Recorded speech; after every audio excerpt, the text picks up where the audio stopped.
اگر آپ کسی بیماری میں مبتلا ہیں تو یہ ویڈیو ضرور دیکھیے گا۔ بے شمار لوگ شفا پا چکے ہیں، اب آپ کی باری ہے۔ گارنٹی ہے ہر طرح کا مریض انشاءاللہ صرف یہ 3 اسم پڑھنے سے ہی صحت یاب ہو جائے گا۔ نبی کریم صلی اللہ علیہ وآلہ وسلم کا ارشاد ہے کہ قابل رشک 2 اشخاص ہیں، ایک وہ جس کو اللہ تعالیٰ نے قرآن شریف کی تلاوت عطا کی اور وہ دن رات اس میں مشغول رہتا ہے اور اس کے احکام پر عمل کرتا ہے، دوسرا وہ شخص جس کو اللہ تعالیٰ نے کثرت سے مال عطا فرمایا، پس وہ رات دن اللہ کے راستہ میں خرچ کرتا رہتا ہے۔ تو رات کو سونے سے پہلے قرآن کی یہ سورت 3 بار جو پڑھے گا، جسم کی اندرونی بیرونی بیماری انشاءاللہ دور ہو جائے گی۔ ناظرین، اللہ کے ولی کہتے ہیں کہ رات کو سونے سے پہلے قرآن پاک کی یہ سورت جو 3 بار پڑھ کر سوتا ہے تو سر سے لے کر پاؤں تک اس کے جسم سے چھوٹی بڑی ہر بیماری ختم ہو جاتی ہے۔ جس گھر میں جو کوئی کسی بھی بیماری میں مبتلا ہو، چھوٹی ہو یا بڑی، آپ بیماری کے علاج کروا کر تھک چکے ہیں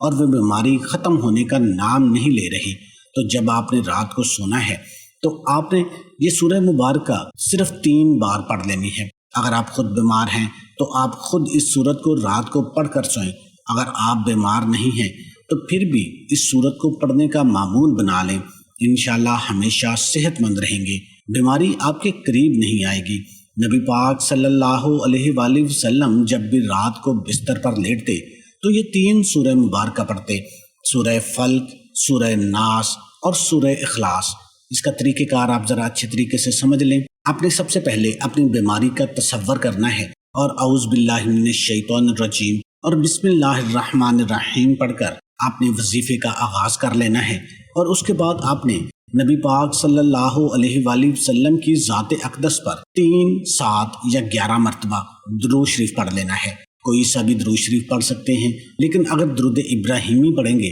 تو اس کا زیادہ فائدہ ہوگا۔ اور اس کے بعد آپ نے یہ تینوں سورہ مبارکہ، سورہ فلق، سورہ ناس اور سورہ اخلاص 3 بار پڑھ کر اپنے ہاتھوں پر دم کر کے وہ اپنے جسم پر پھیر لینے ہیں۔ ام المومنین عائشہ صدیقہ رضی اللہ تعالی عنہا سے روایت ہے کہ رسول کریم صلی اللہ علیہ وآلہ وسلم ہر رات جب اپنے بستر پر آتے تو اپنی دونوں ہتھیلیاں اکٹھی کرتے، پھر ان دونوں پر یہ سورہ مبارکہ قل هو اللہ احد، قل اعوذ برب الفلق اور قل اعوذ برب الناس پڑھ کر پھونک مارتے، پھر ان دونوں ہتھیلیوں کو اپنے جسم پر جہاں تک پہنچ سکتے وہاں تک پھیر لیتے، اپنے سر، چہرے اور بدن کے اگلے حصے سے، اور ایسا آپ 3 بار کرتے۔ تو آپ نے بھی 3 بار اپنے ہاتھوں کو پورے جسم پر پھیر لینا ہے، اور اس کے بعد دوبارہ پھر درود شریف پڑھ لینا ہے اور اللہ کے حضور دعا مانگنی ہے۔ اگر آپ بیمار ہیں تو انشاءاللہ آپ کے جسم سے بیماریاں دور ہوں گی،